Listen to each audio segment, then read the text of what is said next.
तमाम खबरें दिखाएंगे आपको देश दुनिया की राजनीति की, खेल की, क्राइम और अपराध की सभी छोटी बड़ी खबरें। ये सफेद शेरों की धरती देश की और मध्य प्रदेश की राजनीति की दिशा और दशा तय करती है। यहाँ का जो व्यक्ति होता है, कार्यकर्ता होता है, यहाँ का जो जनमानस होता है, वो राजनीति को जीता है, राजनीति को बड़ा और विस्तृत भी करता है और किसी को छोटा भी करना हो तो देर नहीं लगाता। मैं आप सबके चरणों में सर रखकर आप सबको प्रणाम करता हूँ, साधुवाद देता हूँ और आशा करता हूँ कि इस दौर में जब राजनीतिक सत्ता से लोग डरे हुए हैं, इस दौर में जब राजनीतिक रूप से लोग डरा धमका कर सत्ता पर कब्जा बनाने वाले हैं। आप देखो, श्रीनिवास तिवारी जी थे, अर्जुन सिंह जी थे, जब आस्थाओं का, विचार का, आइडियोलॉजी का इतना महत्व था कि लोग इतने बड़े बड़े त्याग करते थे, जिसके उदाहरण आज तक लोग देखने और सुनने को मिलते हैं। पर अब सत्ताधारी दल किसी को हाथ दिखा दे तो लोग डरे और सहमे जैसे बीजेपी में शामिल हो जाते हैं। मैं मानता हूं यहाँ राहुल भैया विराजित हैं, मुझसे बेहतर आप लोगों से वो बात करेंगे, पर ये दौर लोकतंत्र को बचाने का है, ये दौर संविधान को बचाने का। कौन कौन साथी हाथ ऊंचे करके बताओ जो संविधान को बचाना चाहते हैं। साथियों, 2014 की वो बातें आपके अंतर मन में रहनी चाहिए, जब नरेंद्र मोदी जी ने देश को कहा था कि बहुत ही महंगाई की बार, अब की बार मोदी सरकार। आप लोगों ने, देश ने, जनमानस ने उन पे भरोसा किया था। जब उन्होंने देश के सामने कहा कि अच्छे दिन, काला धन, स्विस बैंक, 15-15 लाख, याद है आप लोगों को? जब उन्होंने देश को कहा कि किसानों की आय में दुगनी करूंगा और समर्थन मूल्य MSP लागू करूंगा, देश ने उन पर भरोसा किया। पर हुआ क्या? 10 साल बाद उसके विपरीत बहुत हुई महंगाई की मार। अब की बार मोदी सरकार, पेट्रोल था 60 का, करना था 30 का, हो गया 130 का। सही है गलत? बहुत हुआ बेरोजगारी की बात। नरेंद्र मोदी जी ने कहा था रीवा में तो अब कोई बेरोजगार बेटा बचा ही नहीं होगा, कोई रीवा अंचल में कोई किसी प्रकार का पलायन तो होता ही नहीं होगा। सांसद बनाए हमने रीवा के, जिन्होंने कभी एक प्रश्न लोकसभा में खड़े होकर पूछा हो, आपको याद हो तो कृपया करके मुझे संज्ञान मिला। ये पत्रकार बंधु यहाँ खड़े हैं, कभी उन्होंने एक लिखित में रीवा के विकास के लिए, विंध्य के विकास के लिए, यहाँ के अस्मिता के लिए, यहाँ के सफेद शेरों के लिए कभी एक प्रश्न लोकसभा में लिख के पूछा? आपको यह संज्ञान है पत्रकारों को? मैंने देखा राहुल भैया, पब्लिसिटी, लेटरिंग साफ करवा के फोटो देखा, वो तो देखा ही होगा आपने। अगर इस बात के वोट हो तो फिर उनको मिलना चाहिए। और विनाश और विकास को रोधक करने वाला अगर वोट हो, जिसने विकास विरोधी विचार के विपरीत अगर वोट करना हो, तो फिर आपके सामने नीलम मिश्रा जी बैठी है, आपकी बेटी है, बहू है, आप उनको चुनिए। अनुरोध करना चाहता हूं, मोहन यादव जी ने कल कहा छिंदवाड़ा में कि एक व्यक्ति भैया दरखास्त लेके गया उनको, तो दरखास्त में कहा ये काम कर दो, तो उन्होंने कहा सांसद भी हमारा नहीं, विधायक भी हमारा नहीं, कैसा काम?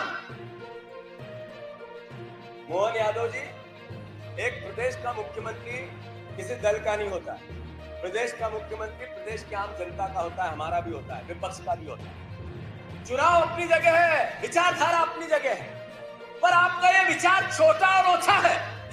एक व्यक्ति दरखास्त लेके आता है तो आप सांसद और विधायक का प्रश्न पूछते हो। अरे आपका ही तो दायित्व है कि 2700 रुपए गेहूं का दाम मिलना था, मिलना लगा क्या?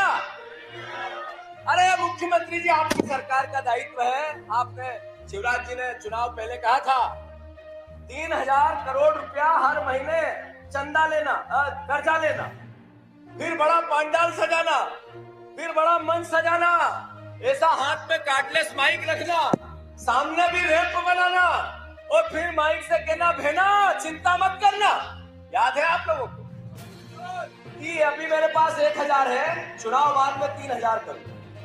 जब 3,000 करने की बारी आई, 160 सीट से ज्यादा महिलाओं ने, खासकर 10% बहनों के वोट ज्यादा मिले इस बात में उनको, उनकी सरकार बन गई। 166 विधायक चुन के गए, मीटिंग हुई, शिवराज जी को ऐसी पर्ची दी कि लो पढ़ो मुख्यमंत्री कौन होगा। प्रफुल्लित होकर उन्होंने भी देखा कि पढ़ूं मेरा ही नाम होगा। पता चला मोहन यादव का नाम था। तो मोहन यादव जी न जनता के मुख्यमंत्री हैं, न विधायकों के मुख्यमंत्री है, पर्ची के मुख्यमंत्री है। पर्ची के मुख्यमंत्री। हमारे पर्ची के मुख्यमंत्री को 3C से प्यार है, मोहब्बत, प्रेम है। हर महीने कर्ज लेते हैं। जब से मुख्यमंत्री बने 20,000 करोड़ रुपए ले लिए और फिर करप्शन हद दर्जे का। अपने सांसद ने कोई आपके गांव में कभी एक खरंजे का काम किया? कहां गई सांसद निधि? कभी एक लगाया होगा तो वो बस स्टॉप लगा दिया होगा, उसमें 8 लाख में से 4-5 लाख करप्शन है, वो तो लगे होंगे। अरे लगे कि नहीं लगे? पानी के टैंकर भी दे दिए होंगे, क्योंकि पानी के टैंकर में भी 3-4 लाख का करप्शन, वो भी मिले होंगे। सांसद निधि से सांसद के योगदान का कोई एक काम अगर किसी को याद हो तो फिर उनका वोट बनता है, और अगर नहीं हो तो ये कांग्रेस बीजेपी का चुनाव नहीं है, लोकतंत्र को बचाने का चुनाव। मेरा आप सबसे अनुरोध है, समय की कमी है, पर इतना मैं अनुरोध जरूर करना चाहता हूं कि जो इन्होंने कहा कि हम गेहूं का दाम 2700 रुपए करेंगे, इन्होंने नहीं किया। इन्होंने कहा कि धान का दाम 2700 रुपए करेंगे, इन्होंने नहीं किया। आदरणीय अभय मिश्रा जी, आदरणीय अभय मिश्रा जी, आदरणीय अभय मिश्रा जी, सब कांग्रेस के कार्यकर्ता हैं, आप सब यहाँ उपस्थित सम्मानित जन, सारी बहनें, जैसे ही बीजेपी के लोग अपने गांव में प्रचार करने आए तो एक मुट्ठी गेहूं लो और उनको दो और कहो 2700 रुपए दो। सही है गलत? एक मुट्ठी धान लो, चावल लो, जैसे ही आए और उनको दो। किसके दाम का क्या हुआ? अगर देते तो वोट देते, नहीं है तो वोट कैसा? ये सवाल बनता है कि नहीं बनता है? अंत में बस इतना ही अनुरोध है मेरा कि राहुल भैया, सारे सम्मानित नेतागण, सबसे बात करने के बाद सर्वसम्मति से 90% कंसेस, 100% किसी पे नहीं बनता है, 90% कंसेस बना तब भाभी नीलम मिश्रा का नाम आया है। ये आपकी बेटी है, बहू है, परिवार की। इस बार जात पे न पात पे मोहर लगेगी।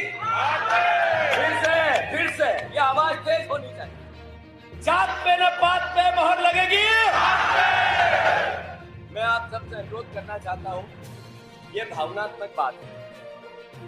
एक कार्यकर्ता को अध्यक्ष बनने का अवसर मिला। मैं ब्लॉक अध्यक्ष था, मैं जिला पंचायत का सदस्य था, मैं विधायक का चुनाव लड़ा, उससे पहले जिले का भी अध्यक्ष था, फिर प्रदेश युवक कांग्रेस का अध्यक्ष बना। मैं आप में से, आप जैसा हूं, आपके लिए हूं, आपका सम्मान रखना मेरी ड्यूटी है, दायित्व है। जो लोग इधर उधर जाते हैं, बीजेपी में जाते हैं, मेरी पूरी कोशिश होती है कि उनको मैं मनाऊं, पर भविष्य का डर और अपने कुकर्म उनको रोक नहीं पाते, जाने के लिए मजबूर करते। हमारी कोशिश होती है, कार्यकर्ता भी जाए तो दर्द होता है, दुख होता है, परेशानी आता है, हम भी रोकते हैं, पर अगर वो यहाँ से वहां नहीं जाएंगे तो फिर जेल जाए, तो उनकी मजबूरी हो सकती है, उनके कुकर्म हो सकते हैं। पर मैं इतना अनुरोध करना चाहता हूँ कि ये चुनाव सिर्फ संविधान को बचाने का है। इनके भारतीय जनता पार्टी की सरकार आगे भी रहेगी, पर उसकी अक्कल ठिकाने लाने का चुनाव। एक वोट इस नाम का कि बीजेपी ने जो वादा खिलाफी की 14 के चुनाव में मोदी जी ने और 23 के चुनाव में आज की भारतीय जनता पार्टी ने, ये करना एक रबड़ स्टैम्प सांसद चाहिए तो फिर पुराना सांसद, और एक यहाँ का भविष्य का आप सबका नेतृत्व करने वाला लोकसभा में सांसद चाहिए तो फिर नीलम मिश्रा तय आपको करना, आपको करना। मैं फिर से आप सबके चरणों में नमन करते हुए अपना स्थान ग्रहण करता हूँ। भारत माता की